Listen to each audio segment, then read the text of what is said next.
Dr. Ellen Macaron in the philosophy department and the president's office. And in my role through the president's office, I help run a program called Faculty Fellowships for Mission. And we're really pleased that Dr. Tritten's research was funded through a Faculty Fellowship for Mission. And he'll be presenting his work today. Dr. Joma from Religious Studies is going to respond. But we're trying to encourage faculty to see that their research and their academic lives are also touched by a mission, not just their work with individual students and with their classes. And so we put this program together, and Dr. Tritten is our second/third, depending on how you want to look at it. Our first recipients worked in a pair. And so our second semester of doing faculty fellowships for mission. And yeah, so we're really excited for his public presentation of his work today, and really happy to be working in conjunction with the Socratic Club, because this is an area where mission stuff happens, but doesn't always get touched so much by things that are going on in more formal structures of the Division of Mission and Ministry. So without any further ado, I'm going to give you Dr. Kevin. Okay. Thank you, Dr. Macaron. We're glad you're here. The Gonzaga Socratic Club. I know it has a misleading name. It's not a club. You don't have to join. We took our name from the Oxford Socratic Club, which is a famous organization in Oxford, in the UK. Primarily, the peak period was in the mid-1900s, but the club was presided over by a rather famous chap named C.S. Lewis, who was enlisted by interested students looking for a place to have a forum for conversations about the life of intellect and the life of faith and their relationship. And the Oxford Socratic Club is really an illustrious forebear. Lots of famous theologians, philosophers, including both defenders and proponents of Christianity and serious critics of and scholars of Christianity and religion pass through the club. They met once a week. We don't try to pull off that grueling a schedule. We meet once a month during the academic year, so 8 times during the semester, 8 times during the academic year. If you're interested in keeping up with events, I almost always have a sign-up sheet for emails, but I left it in the printer. I looked at my pieces of paper and realized I didn't bring it with me. But you can, if you just do a Google search, Gonzaga Socratic Club, it comes up, and there's information there about signing up if you want to be on the listserv. And if you find the instructions too complicated, if you send me an email, I'll sign you up. We have some really interesting events coming up in the rest of the semester. As I said, we meet about once a month. Our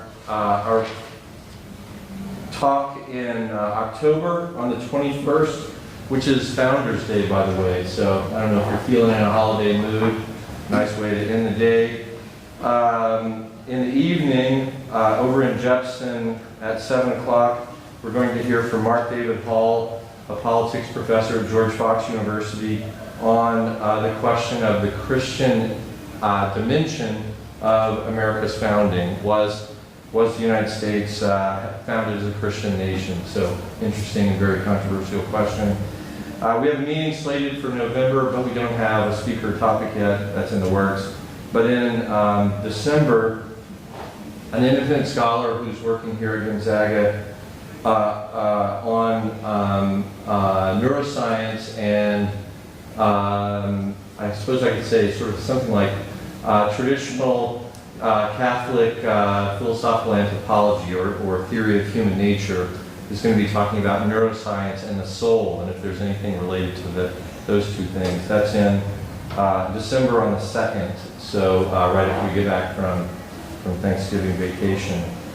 Our speaker today has already been introduced to you in a way by Dr. Macaron, but I'm pleased to say, I think he's going to do a lot of interesting things, but he's going to do 2 very important things. One is he's going to expose us to the thought and work of Xavier Tilliette, who was a recently deceased European Jesuit who was a very important thinker in the continent and in continental languages, French, German especially, but he's very little known by English-speaking, even scholars. So you guys who are students, you think, well, I haven't heard a lot of people you talk about. Yeah, okay, that's true. But even a lot of scholars haven't heard of Tilliette, even though he was an important mover and shaker in philosophical circles and in Catholic theological circles in the 20th century. So Dr. Tritten is going to just give us some information about Tilliette's thought. And the second thing he's going to do that's really important, he's going to talk to us about Christology. That is about how do we understand what the claims of Christianity about Jesus are all about. And I joke with Dr. Tritten, who's my friend, who has an office across the hall from me over in Robinson, that it was interesting that he's writing about Tilliette's Christology, because I thought, I detect a lot of your ideas in what you have to say about Tilliette, and there's a connection there, but he's doing some important work, and it's a nice fit for him, and as Dr. McElwain already said, the mission fellowships are a really good way to link scholarship to the university mission, and I appreciate the work that my colleague Dr. Tyler Tritten has done on that, so welcome him, if you would. Can I close the lid to this device, whatever it is? Oh, good. Thank you to Ellen and everyone in the Division of Mission and Ministry. Division of Mission and Ministry. I should have known that. Right. And thank you to the Socratic Club, which basically is Dr. Calhoun, Socratic Club. There's really no difference here.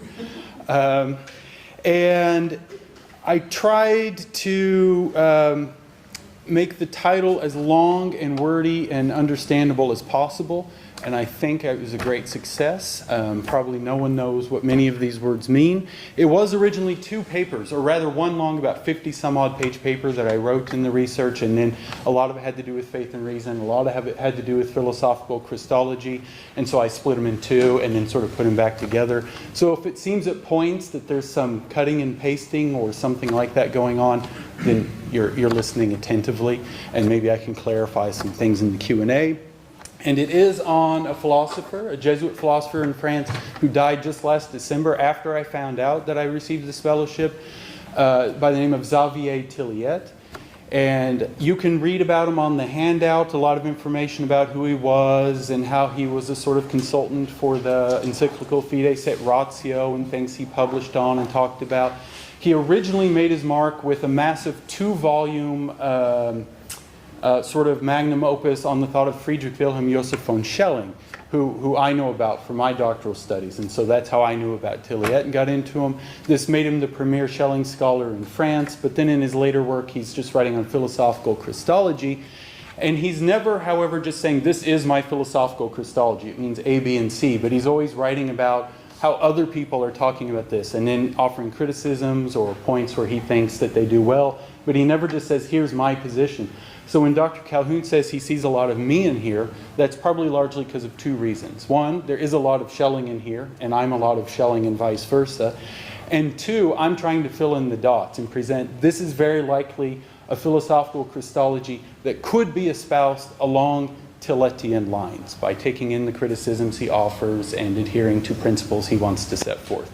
And so it probably does, for those reasons, sound like me.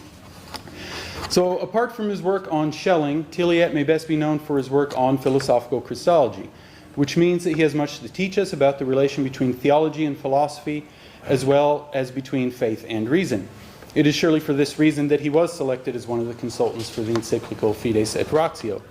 I will ultimately treat Tilliette's most recurrent theme, philosophical Christology, but before doing so, some comments will be offered concerning what such a project has to say about the relation between 1, revelation and history, and 2, faith and reason.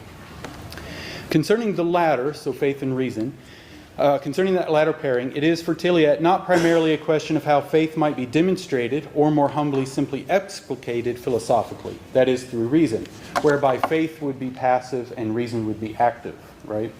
But it is rather a question of how revelation can act upon reason, whereby reason now plays the role of passive handmaiden. More precisely, how can revelation, by which Tilliette principally means the incarnation, crucifixion, and resurrection of Jesus the Messiah. So he doesn't use revelation typically in the general sense of the term, but in a very specific or particular sense. How can revelation expand the borders of philosophy? This is the question. The attempt is not to proselytize, that is to say, to rationally convince the reader of a philosophical Christology, but the attempt is rather to show how the purview of reason can be enlarged and the borders of philosophy expanded by means of theological givens. And we'll talk about what that means. The operative assumption is thus that the domain of reason alone is too narrow to speak of the empirical, that is, of facts, religious or otherwise, that could not possibly be known a priori, namely through reason alone, and so can be known by no other means than revelation. So in other words, I take a fact to be something that I can't know just by thinking about the idea of a thing. A fact is something that can only be known if and insofar as it is revealed. And if not revealed, then remains completely unknowable, right? So what revelation does to philosophy. Quote, "The problem is not the following: how Christology must be depicted in order to satisfy the requirements of philosophy, but rather how philosophy has to present itself in order to correspond to the requirements of Christology." End quote. If philosophy must adhere to dictates set by Christology, then it is because Christology does not merely offer philosophy some content about which to think, but more than that, it alters philosophy. It delimits the claims philosophy can make and judges claims that it does make. Tilliette provides at least three concrete ways in which revelation, that is, the purported fact of the Messiah, exerts an active influence on philosophy, namely transubstantiation, free creation, and the interpenetration of time and eternity. Now, I actually won't have the time to talk about how he does all three of these things. Some of them will come up tangentially, but let's say in a nutshell that with transubstantiation, he takes this as a kind of way of saying we can't be substance ontologists anymore, but relational ontology. Or the notion of free creation, he says this has themes that tell us just about the philosophy of freedom generally. Right? So if Kant says that freedom can't be an act within the sensible world because it's all determined, then of course freedom has to be an act that falls outside of time. And then of course we have issues of the relationship of time and eternity then. So that theological givens aren't just sort of peculiar things we might think about, but they in fact can kind of critique normal, everyday, standard philosophical claims, right? So the question now though is, but what is a fact? I'm using this word fact. What is a fact, right? And how could the Messiah event be treated as a fact? Note that I'm not saying it is a fact, and I'm not saying it's not a fact. I'm saying neither, in fact. I'm merely saying if we were to treat it as a fact, what would it mean to do so, right? In other words, an explanation of why revelation, if it is necessarily factical rather than an eternal truth of reason, must first be offered. So, quote, "The simplest conceivable philosophical access to Jesus Christ, that is, with the least pitfalls," Tilliette confesses, "seems to be the acceptance of the historical existence of his words and of his teaching." End quote. This, however, Jesus' teachings and miracles, the words and deeds of a historical figure, is decidedly not the revelatory fact, namely the fact of Jesus as the Messiah. Like the Apostle Paul, who has relatively little to say about the so-called historical Jesus, rather than deigning to know nothing but Christ crucified, it is the personhood and being of Jesus that constitutes the fact of revelation. So not that he said this to this person at this time and performed this miracle here, but it's who Jesus is, namely the Messiah, that is the fact in question. So the fact under question then does not primarily involve epistemological problems concerning historical knowledge, though these cannot be excluded, but it is a question concerning an ontological fact. In other words, it would be an inner fact as least as much as it would be an external fact, or a fact that requires external historiographical verification. Tilliette proffers that, quote, "A fact is in no way something objectively present or superficial," end quote. This does not mean that a fact cannot be objectively present, but objective presence is not that wherein its facticity lies. A fact is something that cannot possibly be known a priori or through reason alone, but only and insofar as it is given to be thought. Given this, though, is not reducible to a sense datum, to the a posteriori. If the term revelation might be used to designate the givenness of the given, then a fact is, contra the a priori, something that can be known only if revealed. There is, for example, absolutely no possible knowledge of the fact of gravity, which is also not an a posteriori sense datum. I can't smell a gravity or taste a gravity or feel a gravity, right? Apart from the falling of bodies, which is something I can see or feel, right? Subsequent to the phenomenon of the falling of bodies, reason and speculation will enter the scene to posit a law or mechanism, as well as its mathematical formulation to account for this given, but only, as it were, after the fact, or post factum. In short, reason always does its work too late to account for the facticity of a fact. That is, for its quotity, the fact that it is. Although reason can account for a thing's quiddity, what it is, and sometimes provide the mathematical formula correspondent to its operation. Rather than appeal to gravity, however, Tilliette offers a different example. Quote, another analogy offers the simple presence of a book. Paper and letters are echoes of the same. Only understanding discloses the authentic work. The fact is spirit and thought. We are not accustomed to observe a book as a fact, but rather as a thing. It depends on the intention. A fact is everywhere a puzzle that should first be developed before we can point to it. End quote. A fact, or in German, where he's actually writing in German here, although being French, Tatsache, is neither the objective thing, a ding, nor the superficially positivistic fact of the matter, a Sache, because the matter, the Sache, depends on something inner, like a free deed. In German, Tat, a deed. Hence, a real fact is a Tatsache, or instead of a matter of fact, we might call it a deed thing, something like that.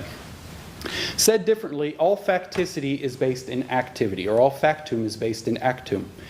This is that to which Tilliette is alluding when he says that, quote, it depends on the intention, end quote. Intention, which is not equivalent to conscious intentionality, by the by. But intention is always intention to will, intention to act. And only an act can account for a fact's facticity, that is, its quotity, while reason can only ever approach the fact's essence or quiddity. Reason always proves insufficient in the face of facticity, then. Additionally, it should hopefully already be obvious why facts are not simply things or objects, lest there could be no such thing as, for example, political facts. I clearly can't touch a democracy, taste a democracy, smell a democracy, right? It's a different kind of fact. In light of a political fact, or before the fact that another has acted, one asks, what happened? What did I just see? The fact of the matter is clearly not reducible to a sense datum.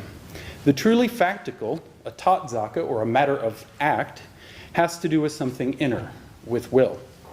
Drawing on rhetoric from Kant's critique of pure reason, reason, only able to account for quiddity, has a negative function, while actual existence or facticity is the positive. These are drawing terminology straight from Kant, right?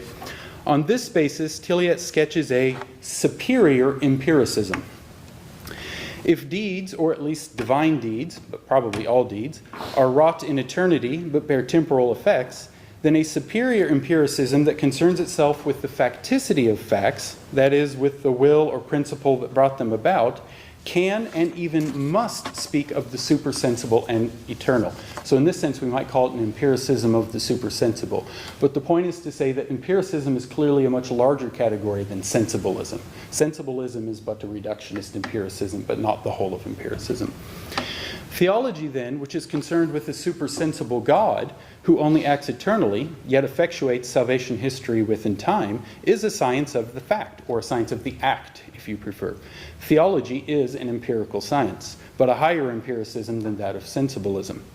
Tilliette is always quick to privilege, quote, the grandeur of the fact, capital F fact, his terms, and the singularity of the fact of revelation, by which reality imposes itself and which would not be able to be anticipated a priori, and correlatively the impotence of rationalisms to bring themselves to the rank of the fact, end quote. This is because, for Tilliette, reason does not merely receive its content from the fact, but reason is critiqued and altered by the fact.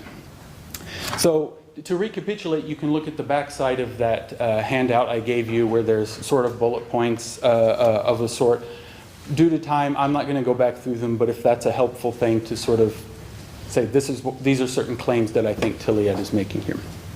Concerning the last point on that sheet you have, concerning the last point, It is not just that facts provide reason with something to think, whereby reason receives this content neutrally, because it would itself be the measure of the fact, but facts alter thinking. Facts judge thought, sometimes condemning thought for not living up to the standard set by the fact. As one commentator argues, for Tilliette, quote, philosophy does not lead to Christ, but with him finds its point of departure, end quote. That facts are, in this sense, normative does not mean, however, that everything claimed as a fact really is a fact. One could still be an atheist or non-Christian. Facts are debatable, which is quite a different thing from affirming an alternative fact, by the by. If facts are not simply brute, but have a meaning, then to debate the meaning of a fact is tantamount to debating the fact itself. This is why two people can share the exact same sense data, yet one can state that it is a fact that a revolution is taking place, and the other can ask, what revolution? Two people can sit in here and have the exact same sense data, and one can say, wow, what a brilliant talk, and the other can be like, what brilliant talk? I missed it, right? So, likewise, before the phenomenon of Heisenberg's uncertainty principle, one can affirm that there is, in fact, a law at play here, but one not accessible to or predictable for humans. One could also, however, rather affirm not uncertainty, but indeterminacy as the fact observed. That is, that there simply is no lawfulness in effect here because spontaneity or contingency is a real principle of the universe. In other words, these are two conclusions one could draw from the exact same phenomenon. Tilliette actually furthers Kant's tribunal of reason, I would argue, albeit in a rather un-Kantian way, showing not just that reason is measured and finite, but that consequently, reason cannot be its own measure. In other words, contra Kant, reason cannot affect its own tribunal. Accordingly, one has not necessarily committed any epistemic violations in proclaiming a revelatory event, for example, Jesus as the Messiah, even if one is speculating further than reason alone can go. It is precisely because reason is limited that one is authorized to proceed further than principled Kantian skepticism and to speculate freely.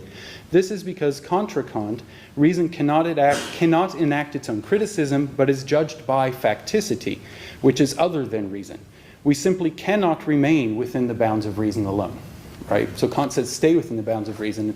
I want to rather contend that we can't remain within the bounds of reason. Otherwise, we're trying to fit facts into thought, like trying to fit square pegs into round circles, right? So we are finally in a position then to ask, what is Tilliette's philosophical Christology, or at least something that could very well be his philosophical Christology? So the next section is entitled An Attempt at an Ontology of Kenosis, Schelling, Henri, and Weil. So Schelling, Michel Henri, and Simone Weil. The philosophical Christology that I will propose is not a reproduction of Tilliette's own, but it does adhere to basic tenets and principles of Tilliette's. This Christology is thoroughly kenotic and stems above all else from Tilliette's readings of Schelling, Henri, and Weil, and is arguably more Pauline than Johannine. Kenosis, which is the Greek term that we could probably translate as emptying or something of the sort, right? But kenosis does not signify the absence or the emptying of power, but rather true power. Power correctly rather than traditionally conceived. And the signature of its efficacy is emancipation, setting captives free. Such efficacy is precisely the point of Paul's discussion of the principalities and powers that the cross unmasks and throws into confusion. The power of empire, the power of despotic acquisition, the power of prestige, even the power of death. All are shown to have no real power in the end, or rather to have never really been power at all, but only its dissembling image.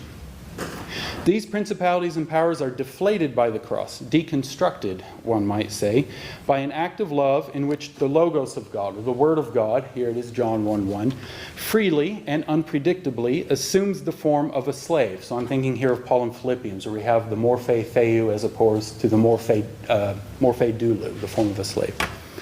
God inhabits the place of human infirmity, becomes identified with the poor, the naked, the ousted, and subjected. What was once thought to be the highest or most powerful within an implacable social order is exposed as its opposite. The thesis is that the crucified God cannot be implicated in any power based upon violence, that is to say, a subjugation of others in order to form a hierarchy. God is not the highest term in any social order. Indeed, compared to any such hierarchy, Christianity can only, and rightly, be described as atheistic. In other words, Christianity is not something like an interworldly political kingdom, right? That would be atheism. It should be noted that this subversion of principalities and powers consists of more than a mere reversal.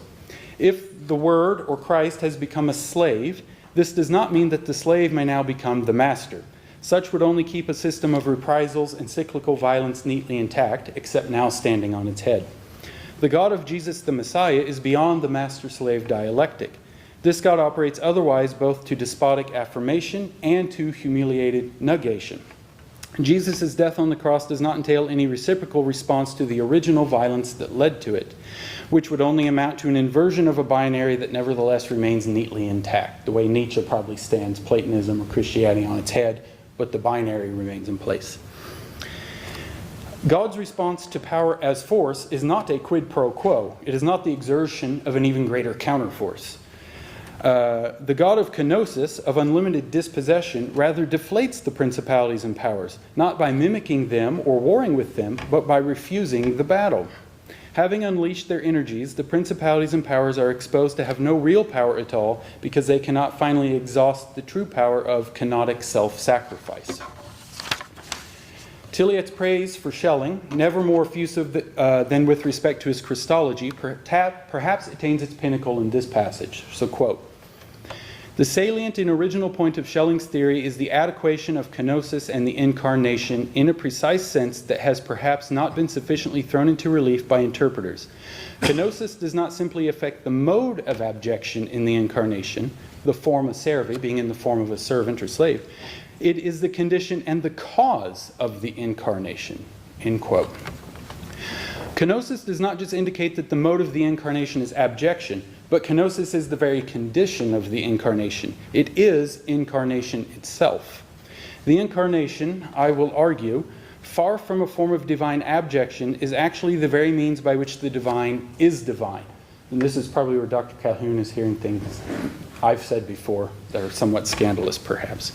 The real transvaluation of values is that the incarnation is actually a form of exaltation. The scandal is that God did not lose his divinity in the incarnation, but that divinity achieves its pinnacle in the incarnation. This can only be the case, though, if God were not already God, strictu sensu, God proper, in advance of the incarnation. For God to first achieve true divinity in the incarnation means that the subject of the incarnation, properly speaking, can be neither God nor human.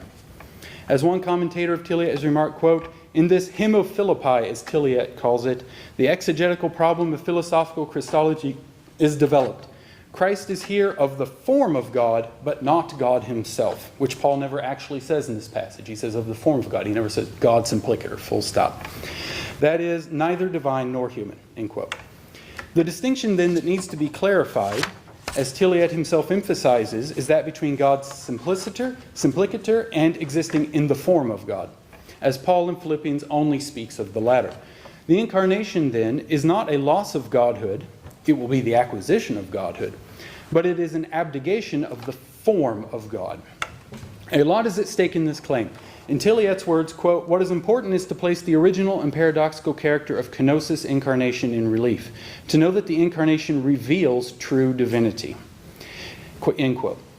It must be asked then how the incarnation, as a loss of the form of God, can yet be the act by which God first becomes God in propriety. How is it that God does not exist, and I would submit never existed in the form of God, that is, as a power, principality, or sovereign ruler, but instead chooses the form of a slave? Tilliette rightly glosses, quote, "The still standard expression, incarnation of God, is repugnant, because incongruent. The change only concerned the passage from one figure to another, a voluntary transition, an attestation of authentic divinity, as this one, who was one with the Father, has come from heaven in full union with the Father, and he has demonstrated in this way that he was God. Condescension is the true name for kenosis. It makes humanity the proof of divinity," end quote. So the passage from one figure to another is from the divine figure to the human figure, is also the passage to and not a departure from true divinity. Humanity is the proof of divinity, Tilliette said. Who, however, is the subject who is undergoing this transition from one figure to another? Who is, stricto sensu, neither God nor human? Tilliette answers, quote, "Up until the moment of the incarnation, the subject of the process is bivalent, morphe theou, the form of God, neither heavenly nor earthly," end quote. Although not explicitly named in this passage, the subject in question is the Logos, as in John 1:1. It is the Word that can be in the form of God or in the form of humanity, but is properly neither. This avoids both Arianism, which presupposes humanity but ultimately denies divinity, and Sabellianism, which presupposes divinity but ultimately denies humanity. The Logos is, properly speaking, neither divine nor human, but these are two forms or two natures that it can take. The object of kenosis, then, is not God as such, but only the form of God. The Messiah, then, is not the means by which God is revealed, but that Jesus, the Messiah, is God revealed. It's not the means by which God is revealed, but it is the very content of revelation. The very object of revelation, which is nothing more than God himself. What is revealed in the revelation? God, full stop. Right? The kenotic suffering of a being who is, properly speaking, neither divine nor human also plays the decisive role in accounting for why God is a divine life, that is, a trinity.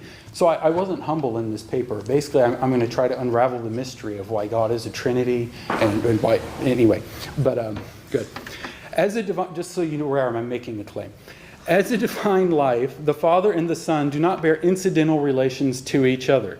But any change in being in the one necessarily implicates a change in the other. Tilliette explains, quote, "It is the paternal sympathy or co-suffering that affects the abandonment and the sacrifice of the Son and makes him defenseless. In order, however, to circumvent patripassianism, the fact that God could suffer, God the Father could suffer, one has disregarded or watered down the abandonment of the Son. Divinity has abandoned itself by leaving him," end quote. Although this passage rightly states that the suffering of the Son entails the suffering of the Father, patripassianism, it is misleading in stating that divinity has been abandoned once the Father forsakes the Son on the cross. To the contrary, as this reading still has to fully demonstrate, it is this forsakenness that first secures divinity for the Son. When Tilliette speaks the most lucidly of the relation that co-implicates all changes in the Son to also be changes for the Father, he is typically appealing as much to Michel Henry as to Schelling. He remarks, for instance, quote, "Oettinger's dictum, God's ways or works have their end in corporeity." Schelling enjoyed repeating this phrase, and it is marvelously illustrated in the latest work of philosophical Christology, Michel Henry's Incarnation, end quote. And Michel Henry's still alive, by the way. Turning directly to Henry, he comments, quote, "Michel Henry develops a filial logology in which the eternal generation of the Son coincides with the self-generation of the Father." The filial generation of the Son coincides with the self-generation of the Father, end quote. The Logos' acceptance of the form of a slave and abandonment of the form of God is the very event by which the Father acquires a Son. Hence, the very event by which the Father becomes a Father. The incarnation of the Son is the very condition of the paternity of the Father. The relationship is thoroughly relational rather than substantial. Consequently, there is no being of the Father apart from the incarnation, that is, apart from the humanity of the Logos. If God is fully God only in his paternity, then sonship, as the condition of paternity, is also the condition of true divinity. So I'm also telling you why God couldn't have just snapped his fingers, but necessarily has to be a Trinity and become incarnate, in fact. So more small claims. Tilliette thus continues, quote, "Concerning the self-generation of the Father, it is the simple correlate of the generation of the Son. The Son is the proof of the paternity of the Father," end quote. This is why, quote, "the incarnate Son is immediately God," end quote. It is because the Son does not testify to a pre-existent God, but is that God, its very being. There is no being of God apart from the being of the Messiah, that is, apart from the incarnation, crucifixion, and resurrection of Jesus of Nazareth. So to take a breath and look up for a moment, I think we could speak of two very scandalous claims here. Even though Tilliette does not and probably would not say this, I think there is a claim here, an argument that can be made from this for religious exclusivism. In other words, if God is only God in the Son, in the incarnation, then we have a God that is specifically a Christian God and not a Muslim God or a Jewish God or a pagan God. One. for whatever that's worth, but that's a big claim. And then secondly, the answer to how God became a father is thus also the answer to the riddle as to why God is a Trinity. That is to say, why God contains an interrelational life. Right? So this gives us theses for why God's a Trinity rather than just absolute unity and simplicity, and why God would be a very specific God, and not just generically there's God across all religions. Of Simone Weil, Tilliette valorizes that for her the cross is sufficient. Weil is faithful to the singularity of the fact, convinced that it is the judge of reason rather than something that must be transformed into reason in order to assuage its scandalous character. In Tilliette's estimation, quote, she, Weil, cannot contemplate Jesus without the cross. His love is the crucifix, the crucified. Her regard is riveted to the debasement of kenosis, end quote. This is both thoroughly ontological, having to do with the being of Christ as the exhaustive content of Revelation, and it is thoroughly kenotic, to wit, quote, my God, why have you forsaken me? This is Tilliette speaking of Simone Weil.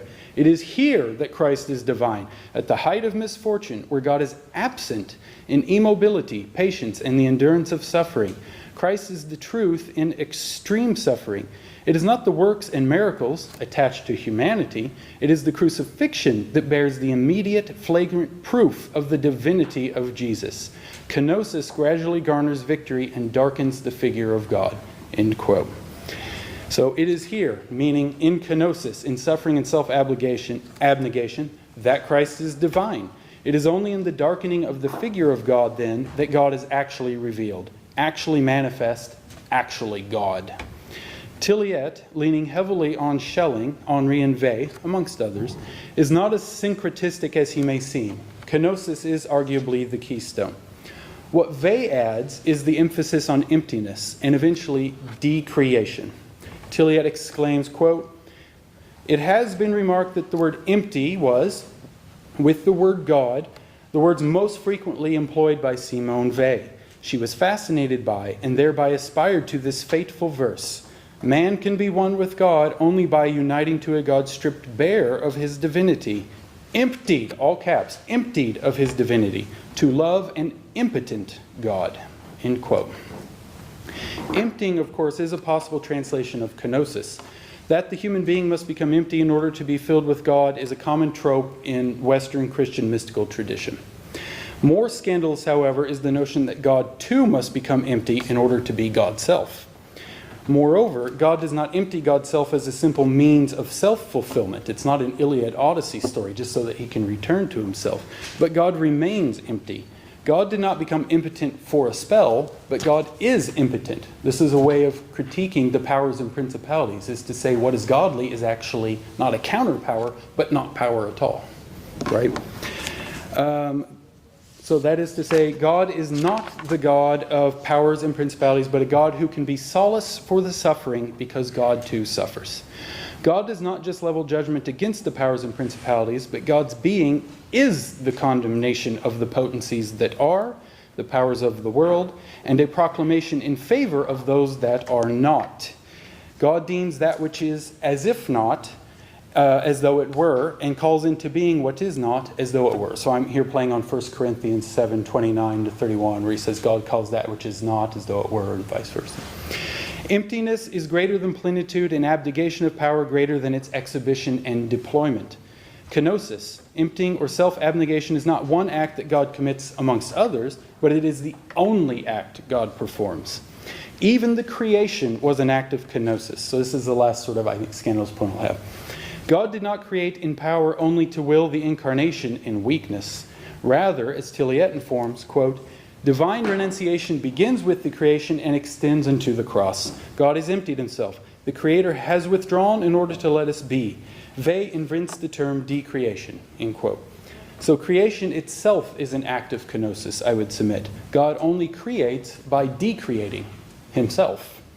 If God, as it's traditionally thought, is the absolute fullness of being, then there would be no space for another being alongside of God. For God to create, therefore, would require that God yield or forfeit his own being. For God to create, God must renounce or decreate himself. Here one can clearly see why the act of creation is an act of love, an act of sacrificial kenosis rather than a demonstration of power. One might hereby conclude that God loves us too much to exist. If love is letting the beloved be even when the beloved rejects you, something I learned all too hard, then God created the world because he loved it.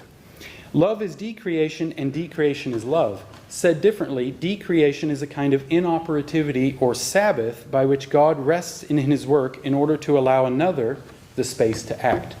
To create is not to cause or to produce, but to rest, to go into repose in order to make space for the other freely to self-create. In other words, it is not simply that God loves us too much to exist, but God loves us too much to continue existing, not to not lay down his life. The death of God on the cross is a continuation, not an interruption of the act of creation, as both are sacrificial acts of love. The cross, far from an accident within the life of God, is rather a continuation of the very event that makes God God. As Tilliette suggests, quote, "The death on the cross is only the conclusion of a pain-filled life, of an actus continuus of kenosis," end quote. Kenosis is not one act of God, but God's very being. What is the mystery of the generation, creation, and incarnation, which are all but one kenotic act? It would seem that the latter two, so creation and incarnation, would involve a secret between God and humanity. Tilliette points out, however, that this is also a mystery between God and God, a divine tragedy. The tragedy is that God can neither simply exist nor not exist. God loves us too much to exist, in which case there would be no room for creation. But he also loves us too much not to exist. That is, to shut us out from his presence, namely condemn us to hell. Where in 2 Thessalonians, that's what hell means, is being shut out from the presence of God. The divine tragedy, the mystery with which God is confronted, is that God must die for us and be resurrected for us in order to be our God. So I have one paragraph, if time permits. This study had two aims. One, to show how Revelation critiques and enlarges philosophy, how faith dictates to reason rather than vice versa.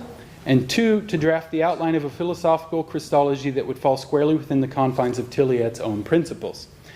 As a general rule, it could be said that what Revelation does to philosophy, or what faith does to reason, and what Christ does to the wisdom of the world is enact a transvaluation of values. This transvaluation is no more manifest than in the event of the cross, and hence in Christological ruminations. A kenotic Christology, in particular, judges the world through a profound and thoroughgoing transvaluation, humbling the exalted, exposing power as weakness and weakness as power, and revealing that God is not denigrated through the incarnation, whereby divinity exists in the form of a slave, but that God is first elevated unto godhood proper in the incarnation and resurrection. God's ways are not antithetical to corporeity, but they end in corporeity. This is foolishness to the Greeks and anathema to the Jews. The cross is thus a judgment upon and critique of knowledge, reason, and power. God has not made an exception of his being in the Messiah, but God has never been more himself than on the cross. Thank you.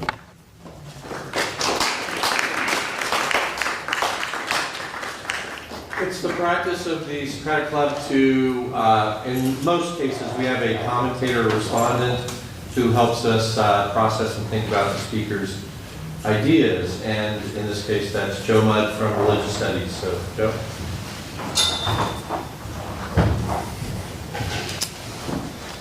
So I want to begin by thanking Tyler for sharing his research. Dr. Tritten's research is, as you know from listening, profound, challenging, and for the invitation to respond. So Dr. Tritten's done us a great service in introducing us to the works of Xavier Tilliette. Tilliette is a giant in the European Academy, but less well known in the Anglophone world. I only know of one of his little treatises on the Eucharist and Descartes and Blondel. There's a lot of Blondel in here in the background. Dr. Tritten highlights Tilliette's contributions on the question of the relationship between faith and reason and on the possibility of a philosophical Christology. His exposition of Tilliette's work raises a number of important philosophical and theological questions. So by way of responding, I want to make two observations by way of summary and then raise at the end three questions. The first observation regards the philosophical claim made by the factical on reason, and the second observation regards the meaning of kenosis in the context of Christology. The questions I'll save till the end. First, in regard to the ecstatic character of reason, that Tilliette follows Schelling in claiming that reason is subject to facts. The given makes a claim on reason, not the other way round. Tritten clarifies that reason is primarily concerned with quiddity, or what a thing is, and not with quodity, or the existence of a thing. Furthermore, facts are not mere objects, but events that reveal an intention. Think of facts as acts. There's, I think, the resonance with Blondel. My being here now, talking, is a fact. There are other facts, what we normally call facts, that we might notice: location, time, color, temperature, sound, right? But that's not what Tilliette has in mind as a fact. A fact has to do with the confluence of all those things in a reality that is an act. Otherwise, you're dealing with mere data. So Tritten observes that facts are not simply brute, but have a meaning. So therefore, to debate a meaning, the meaning of a fact, is tantamount to debating the fact itself. So we can't simply ask, as Joe Friday would, just the facts, right? We need more than that, according to Tilliette's analysis. So facts, on Tilliette's account, because they are acts, reveal an intention, and he emphasizes the aspect of will in fact. Therefore, to know a fact is to know an intention. This has profound ramifications for explaining the relationship between philosophy and theology. For among the facts of human history are actions and intentions of a divine will, facts that impose themselves on us for which we can make no adequation, the fact of existence itself being the most fundamental one. Right? There's nothing that reason can do in order to kind of solve that riddle. It just presents itself. So, beyond theology, beyond sensibilism, which can only catalog sensory data, is what Tilliette calls a higher empiricism, namely theology. Crucially, on this account, theology is not mere speculation, but an empirical science. Tilliette's emphasis on the fact is an important clarification for contemporary students of philosophy and theology. Even here at Gonzaga, the few, the proud students of philosophy and theology. Too easily, a modern scientific rationality convinces contemporary minds that data are facts. But data are mere occurrences awaiting interpretation. The factical refers us to the givenness of things, and therefore to the giver. Attention to the factical highlights the revealed character of facts. The existence of a reality extends beyond the mere aggregate of the sensory data about that thing. The analogy of a book is to the point.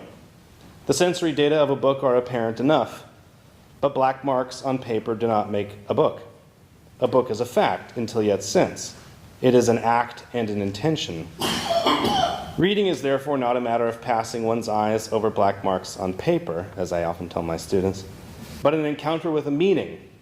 An encounter, I think, is a critical element here in this notion of fact.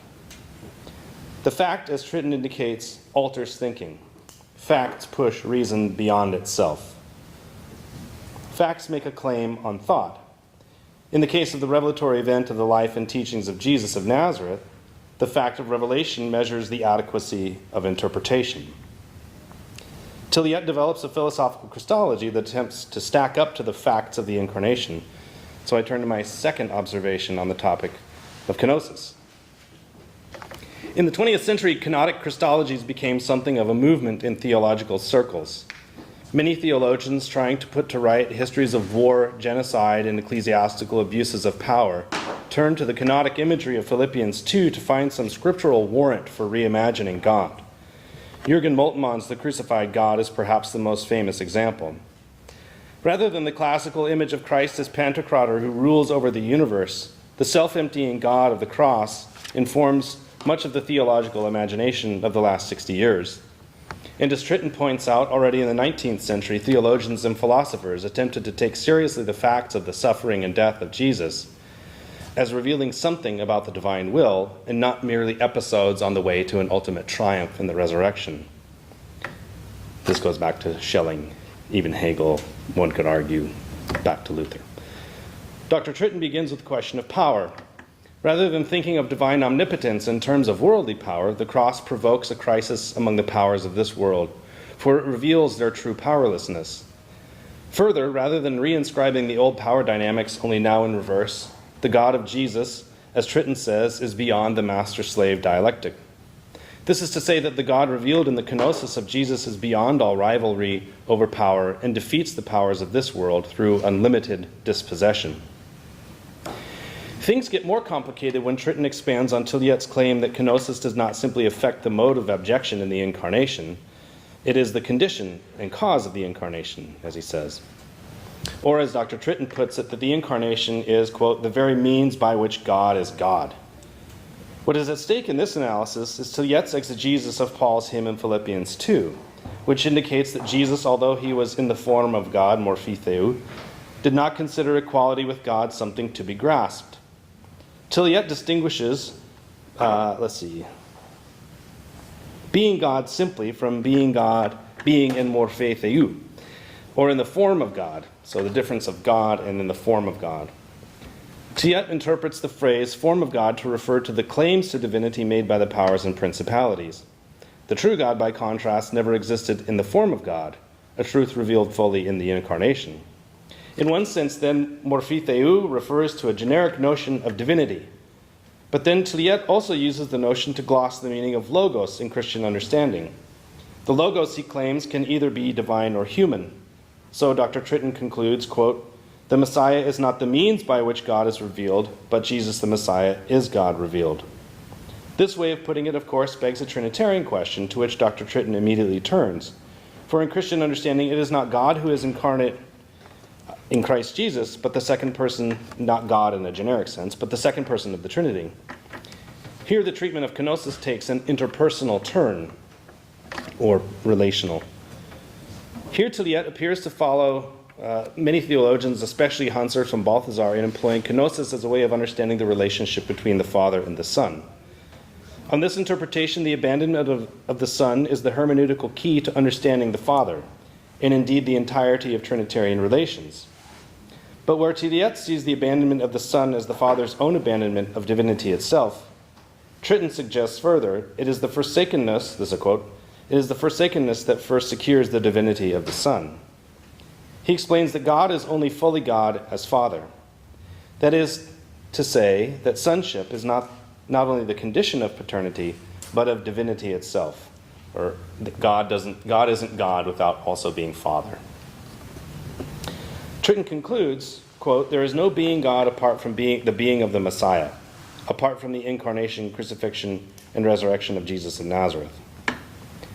Tilliette, appealing to Schelling, suggests that the Son even liberates the Father from the chaos of isolation. In a final move, Tritten elaborates on Tilliette's use of Simone Weil's analysis of Christ's abandonment to drive home the point. God's impotence, not omnipotence. God's impotence reveals God's power. The God of Christianity is a self-emptying God. Both creation and the cross reveal that the abdication of power is greater than its exhibition and deployment. Following Weil and Tilliette, Tritten concludes, quote, the divine tragedy, the mystery with which God is confronted, is that God must die for us and be resurrected for us in order to be our God. At this point, it would be helpful to make some distinctions. Schilling, Tilliette, Weil, and Tritten are engaged in a speculative philosophical Christology.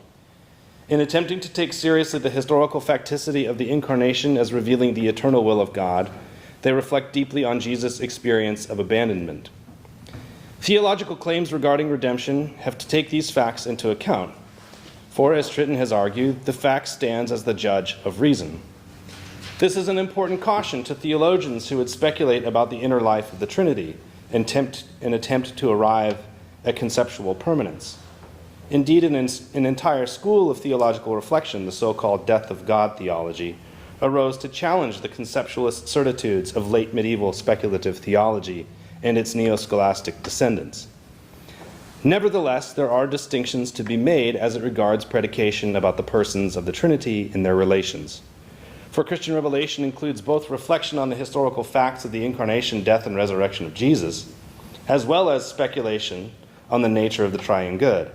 That is, triune God. That is to say, it includes both Paul, or perhaps Mark, and John. I think there's more Mark in your Pauline analysis than Paul all the time. So, that leaves me raising three questions.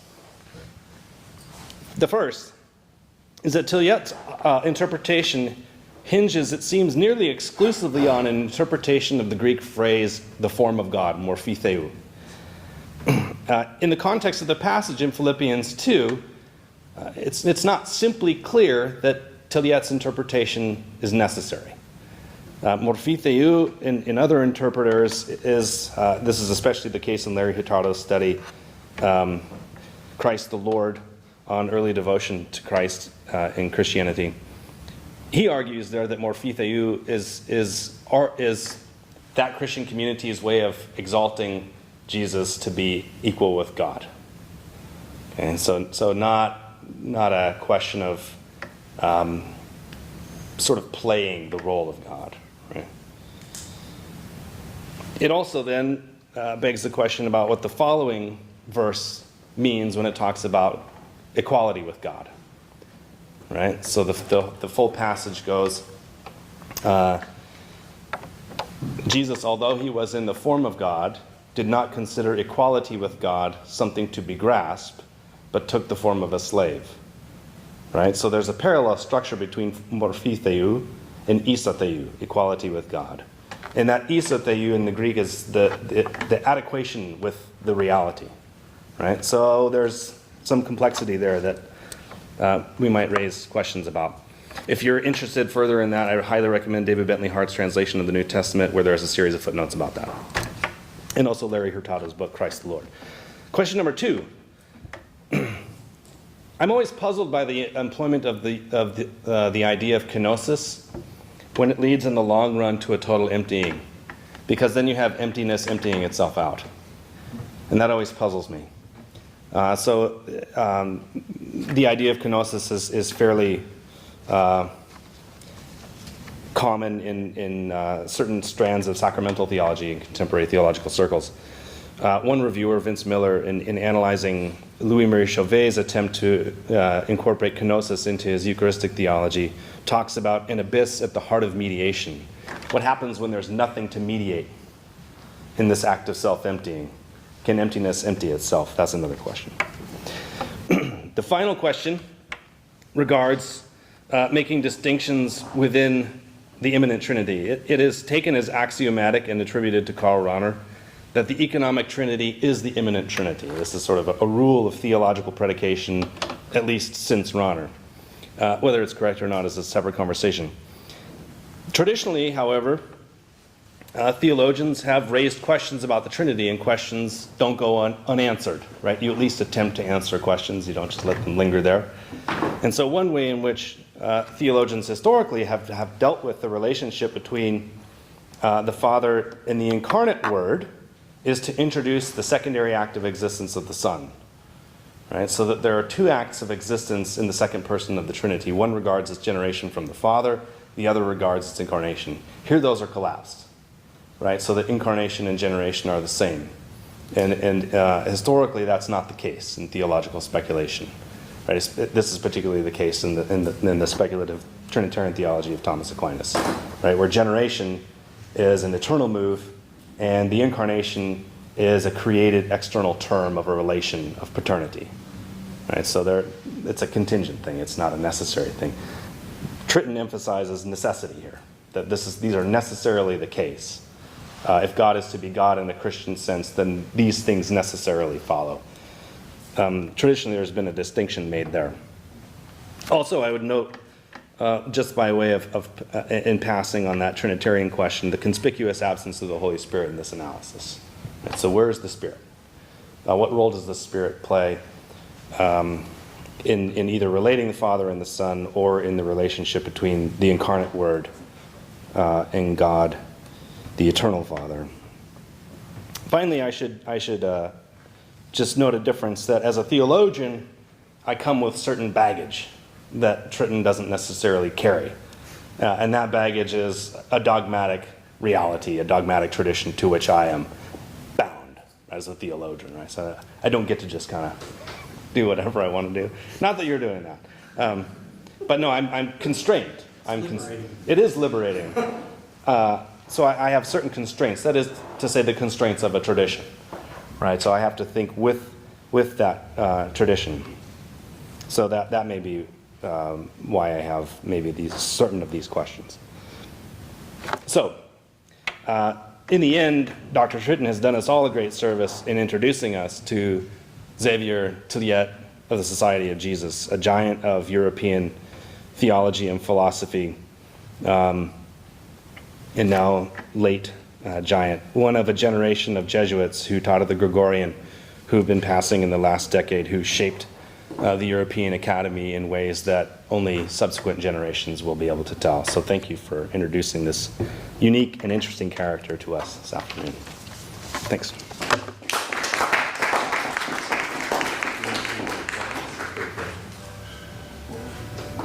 Whatever you want to do. So Dr. Cohen asked if I want to reply to sort of questions, and so I think I'm going to do the best of those roles and just cherry pick the questions that I want to answer. Let's say the idea of the incarnation and the generation being collapsed, you're correct here, and I would want to say that they are distinct for thought, but not distinct as two separate acts. And let's just say in short that I believe that God only acts once. Because if God acts twice, this creates big problems for the idea that God is eternal rather than temporal. Hence why I was so adamant that creation too has to be an act of kenosis. Because if God creates in power, but then is incarnate in weakness, I seem to have two distinct acts in my hands, and I'm not willing to do that. Because I do have actually kind of baggage to a tradition that I want, and I think that would be problematic for it. So they're distinct for thought, but not distinct as if at time t, God created, and then at time 2, he generated the sun, and then at time 3, he saved my grandmother, and various other things that God does, right? And then as far as the morphe theou, I take it that this also is an equality with God, but the emphasis is not because Christ has elevated the Godhood, but Godhood is rather dragged down. And so that humanity is in fact kind of exalted in this human-divine relationship in a degree that I kind of like here. But other questions of the Greek and whatnot, I'll leave that alone unless other people want to ask about that. Let's turn to questions. I don't know if you guys, we're informal enough here. We can stay where we are, I suppose. And You can get a cookie. you could give a. Thank you, Dr. McElroy. If anyone would like to grab a snack, but there's only one rule: if you go over there to get a snack, you have to come back over here. Can't go out the door. But does anyone have a question you want to begin with? It'd be nice to hear from a student first, perhaps. That I know the faculty members are itching to ask questions. Fire away. I have a question regarding liturgical appellations, like Almighty or all-powerful, or that kind of stuff that have been a part of Christian prayer for 2,000 years. What does one do with that in conjunction with the powers or the weakness? Yeah, I understand that when Paul speaks of this as anathema, foolishness to the Greeks, anathema to the Jews, that of course this transvaluation, he says it's not power, but then he'll turn around and say, well, actually it's true power. And so I think that we can use these traditional phrases, but we have to understand their referent in a completely different way now. So by no means when I hear a word like almighty, should I think on political kingdom, some sort of sovereign discretion to do as I please at my mere fiat. If that's what power means, then God is impotent. But rather it's a transvaluation of value, so the point is to say, thank goodness, that's not what power means, right? And so I'd say we can use these terms, but we have to understand them in a completely different way, I think. If that helps.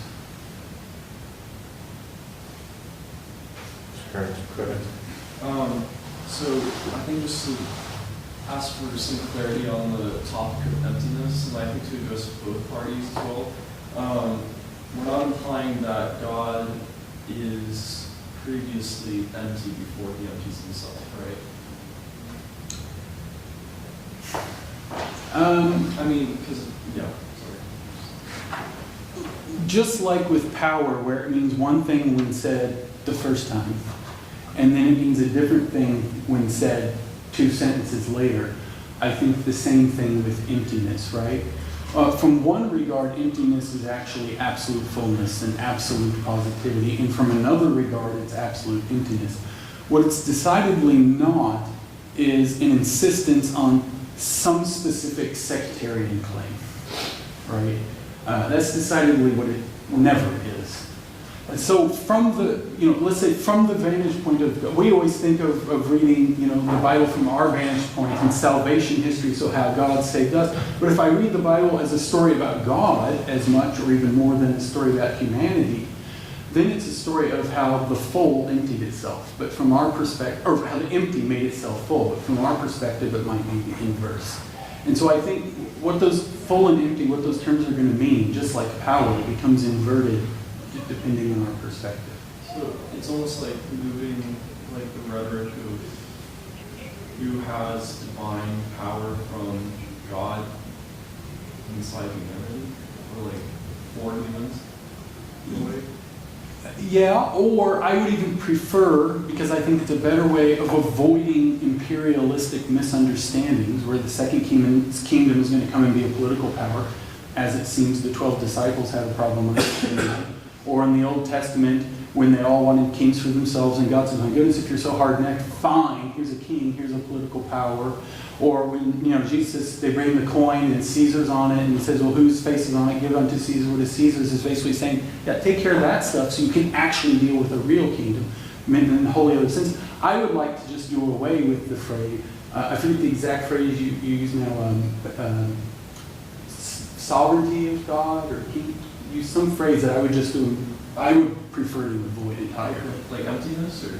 No, it was after God. It comes to me. I think I was talking about moving the rhetoric from having God contain all the power. Yeah. So when you were talking about him getting on the cross through Jesus. That's right. Power of God, I think, is a problematic phrase. Okay. I think it has a sense, in a true sense, in a very meaningful sense, but when the phrase is used, I think it will more often lead to misinterpretation than an appropriate understanding. And so sometimes we just have to use words in weird ways or drop traditional rhetoric sometimes because it carries so much baggage already that we can't understand it in a fresh way anymore. Yeah, so to appeal to you, I guess power in the sense that you're inverting that sense that we always think of power to be, like depleting itself. Right. Yeah. Yeah. This reminds us of a basic rule of theological predication. When you're talking about God, all the language that you're going to use is etymological. And so you can't mean it in the same way as it's meant in human discourse. Yeah. Right? So you could say God is powerful, but not powerful in the way that we imagine power. Right? And so that then raises the question, well, what is the power of God? And so I think what Dr. Tritten's trying to suggest is that the power of God might appear to us as powerlessness. Okay. And that's squarely within the Christian tradition to assert that and affirm that. Right? And that's the scandal of the cross. Right? Because the Greek gods don't do that. They kick ass and take names. Okay, that makes sense. Well.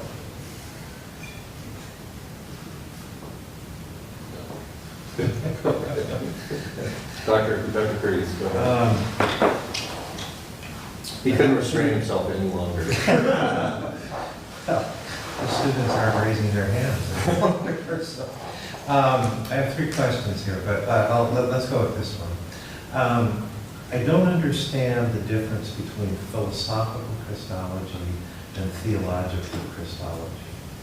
Because as I understood it, you're doing philosophical Christology, and yet you're appealing directly to biblical texts, which would incline me to think that that belongs to theological Christology.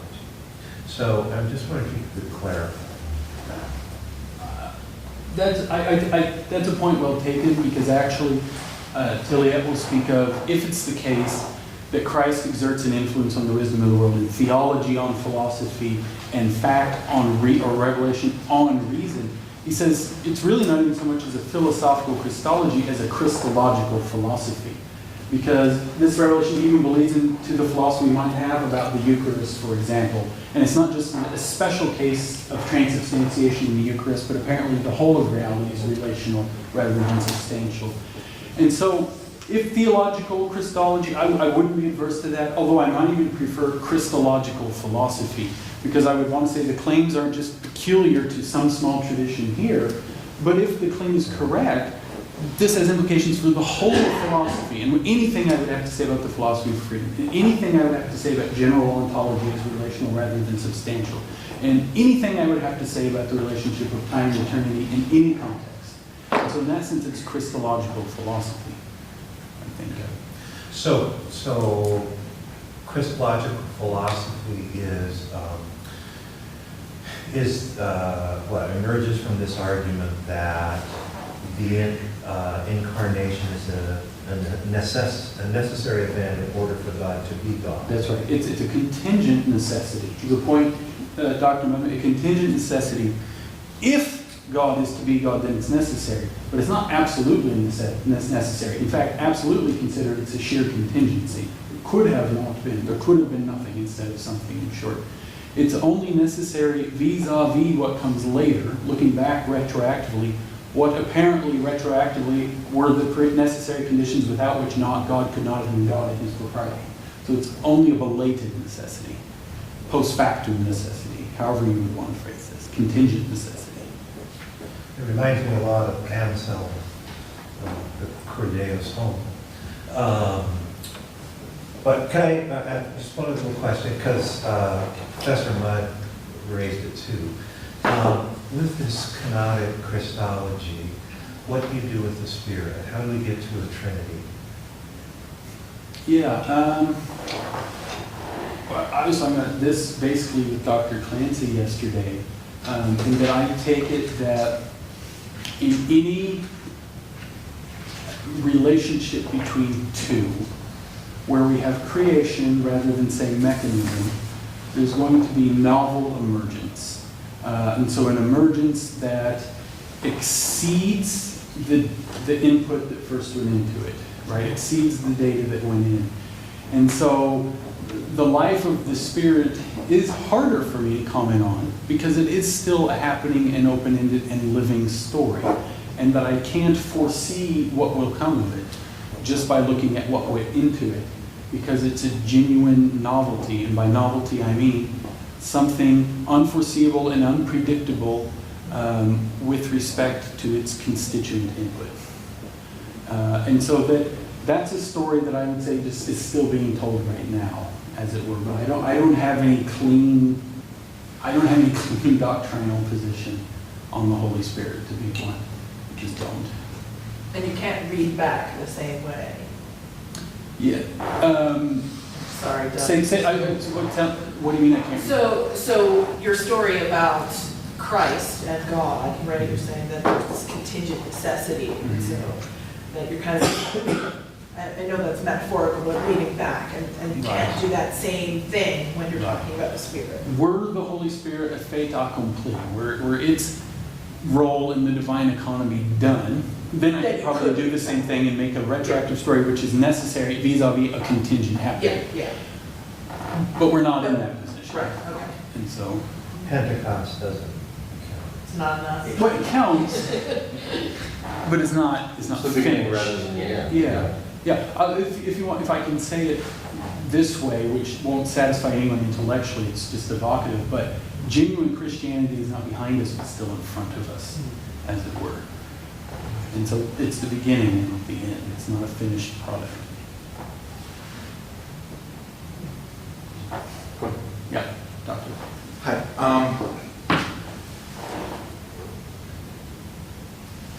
And this is interesting because this question is the very same question I have about Fides at Rod's. So maybe his hand is evident in Fides at Rod's. You mentioned that as kind of a throwaway, because you didn't want to kind of do a lot with it. Probably means I can't answer it. No, I think you can, but you didn't want that to be the talk. Okay. That it implies an exclusivist view toward religion. I would say it implies a religious incommensurability, right? It's exclusive only within the Christian belief system, right? Because a Buddhist could say that that's the only way to understand the sacred is in Buddhist terms, because if you don't understand in Buddhist terms, then you're not talking about the sacred, right? You're talking about an idol, you're talking about samsara. So my worry is that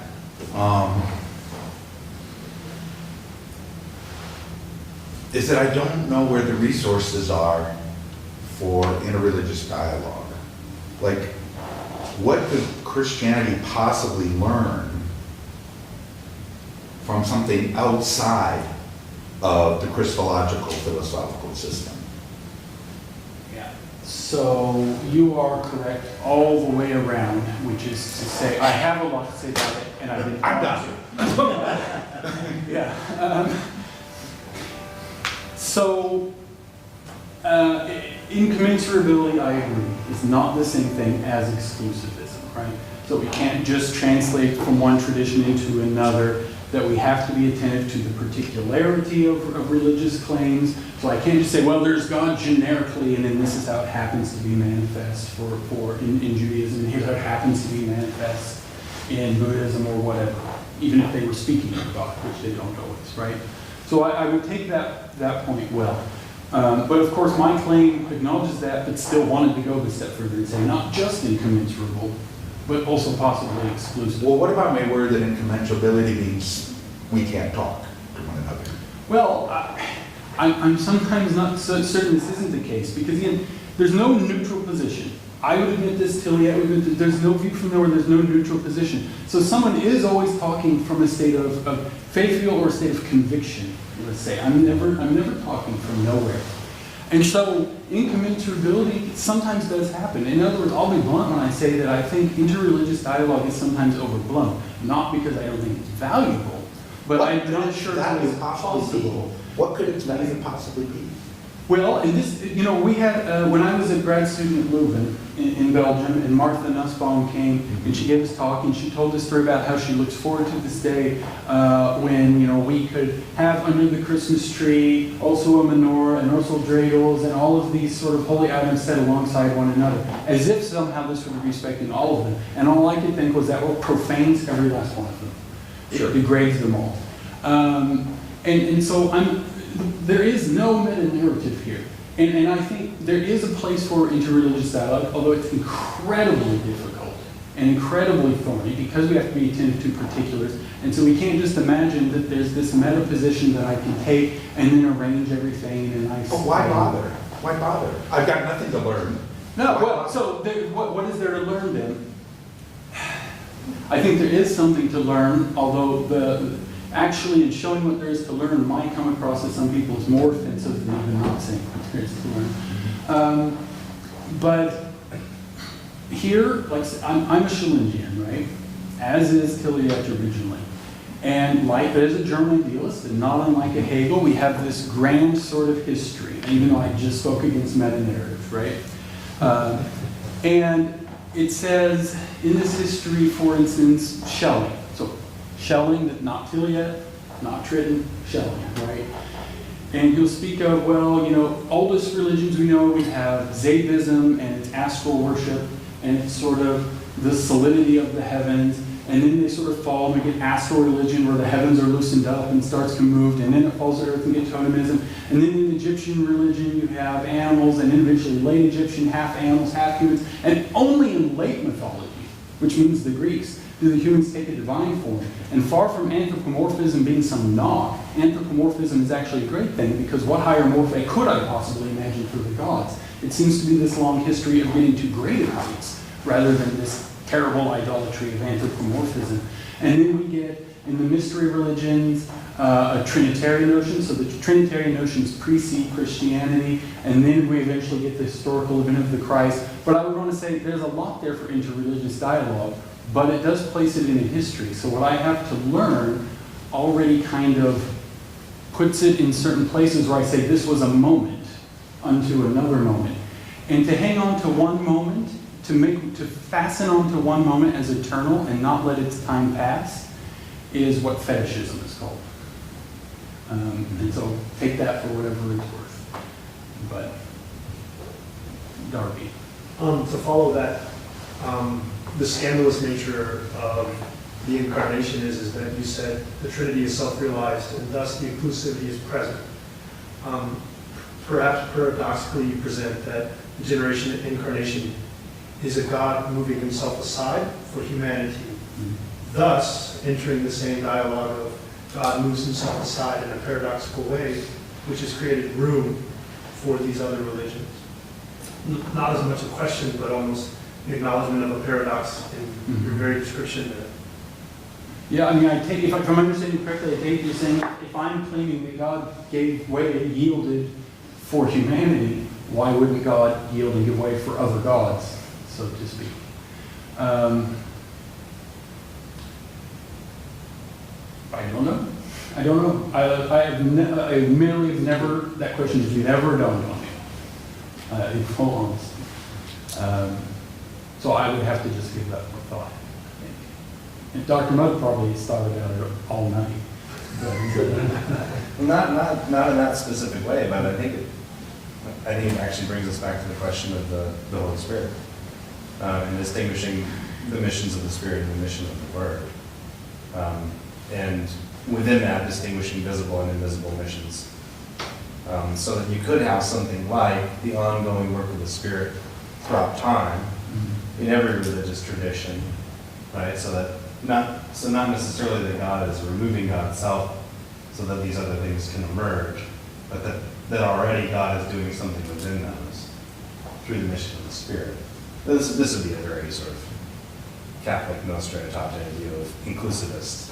And by no means am I saying, well, all Muslim people or all Jewish people are not part of the elect. In fact, drawing this invisible-visible distinction, we speak of the invisible versus the visible church, right? And we usually think of it this way. We usually think, okay, here's one circle, which is the institutional or visible church, and then here's another circle, which is the invisible one, and they overlap a little bit, like a Venn diagram. But of course, what's possible is that there are two circles that have absolutely no overlap, right? I don't know that that is the case, but that's certainly a possibility, such that nobody in Christendom is part of the elect, and everybody who is part of the elect is either an atheist or a Muslim, or who knows, God knows what. I mean that in the literal sense, right? That's what Joseph Smith thought. And so, do I think? I don't know. But that's certain. If it's insofar as we make the distinction between the visible and the invisible church, that has to be a possibility that we hold out. I would say.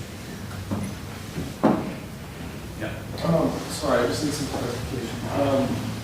During your speech, when you were talking about reason, as reason does its work too late, is that because, almost like with mathematics or anything, that it's almost discovering fact that creates reason, or is that? Well, since it creates reason, there's a trauma, an encounter, as he says, a nice word, that first provokes thought to think, right? So reason doesn't rely dormant until something encounters or traumatizes it, one.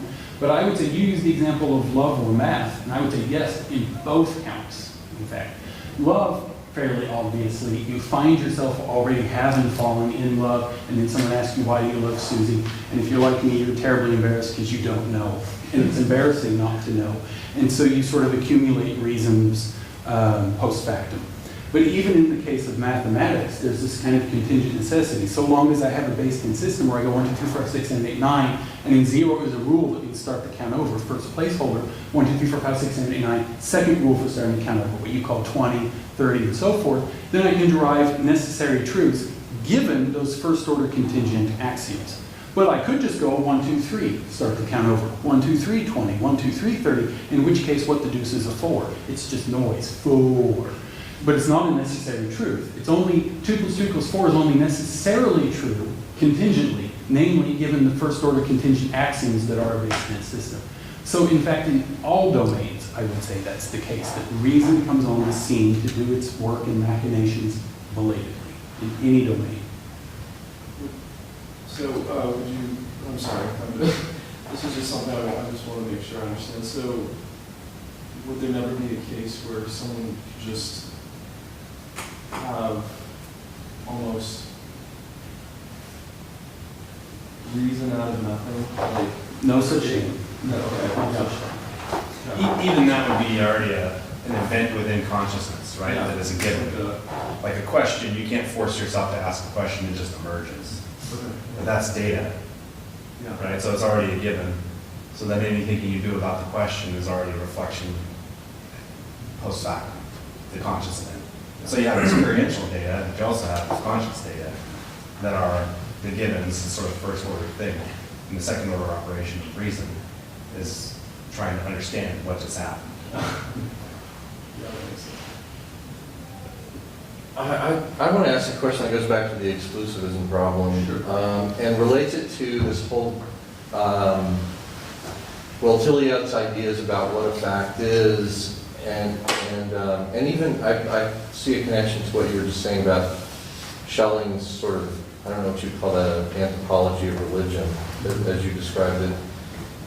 Isn't the reason that you can attribute this to Tilliette if you'd like, or you can answer in your own voice. Isn't a reason for claiming exclusivity is that there's a serious contrast between human attempts to find a language to talk about God, which strikes me that's what you were describing in Schilling's account, and with this claim about a fact, that is an eruption into history by God. And so if I'm understanding you right, the Christ event isn't a next step in humans trying to find a way to talk about God. It's God telling us how to think about God. Yeah. So, I mean, if we take seriously the term revelation, and we take seriously the claim that the event of Jesus as the Messiah is the revelation of God, and I don't mean to put emphasis on the, but just a revelation of God. What if I already knew about God generically, and then just said, oh, and by the way, look at how it's manifest here and there and there, then in fact Christ isn't a revelation at all, he's just an instantiation. But to say that Christ is the revelation of God is to say, I don't know God, except and until I know Christ. Right? Otherwise, it's just instantiation rather than revelation. But if it really is revelation, and that's the claim made by most anyone in the Catholic, Jesuit, Christian tradition, then it's saying, apart from God, or apart from Christ crucified, I have no knowledge of God. And this is why I think Paul says, I know nothing but Christ crucified. He doesn't mean I know God and I know he's crucified there. He means I know Christ crucified, therefore I know God. And not in the inverse. Is how I would understand it. Any comment? Dr. Glenn? Well, I think you would talk, I would want to use fulfillment language, right? That there's that the definitive offer of grace is in Christ crucified. I would want to say that God, the means of grace, and again, I'm just appealing to Catholic doctrine. The means of grace are available other places, but not in the same full way, right? So you might have an inkling. And I think actually you could use kenosis as a way of talking about this, even in dialogue with the Buddhists. That there's an inkling within the human spirit toward a kind of self-dispossession for the good of another, right? And that is fully and definitively realized on the cross. And then you could, and I don't think that's a kind of a gradualism, because there's a qualitative, definitive act. Difference in kind rather than... Right, Yeah. because it's God, precisely, that does that. See, I just wonder whether it's first versus third person, you know? So I only understand God by following Christ. A Buddhist, he doesn't understand the sacred that way. He doesn't even call it God, right? But he makes a distinction between the sacred and the everyday, even if the ultimate revelation, as the ultimate revelation in Christianity, is that the sacred suffuses the everyday. Right? So Muslims don't know God through Christ. Jews don't know God through Christ. Shintoists don't know God through Christ. Buddhists don't know God through Christ. Does that mean Christians are the only ones who know God? Well, Or is it the only ones who know God through Christ? I'm a realist in all domains, whether in my theology, whether in my metaphysics, whether in my physics, right? And so I would we say the same thing that, well, the scientist knows atoms through observation, but I know through atoms through some other way, or would we just say other people don't know it, right? No, I would definitely say the scientists know it through observation. And other people And know other it people know it a different way. That's right. The Shintoist knows it as a spirit. He has an alterity But how do I relationship know rather than a radical how do I know third-person the it is the relationship. same referent if the means by which I talk about it and the conceptual apparatus I use are distinctive and, in many cases, not all, but in many cases, mutually exclusive? Then how do I know that the it is one and the same it unless I'm just making an axiomatic decision that it be so? Well, either you go apophatic or you can't talk to one another anymore. Which I don't think we do it nearly as often as we imagine that we do. I mean, it seems to me you could make the same logic about individuals. If you want a cookie, you better get one. Yeah, I think our ability not to talk to each other, we'll just say, let's continue. Thanks for coming. Glad you're here. Let's thank our speakers.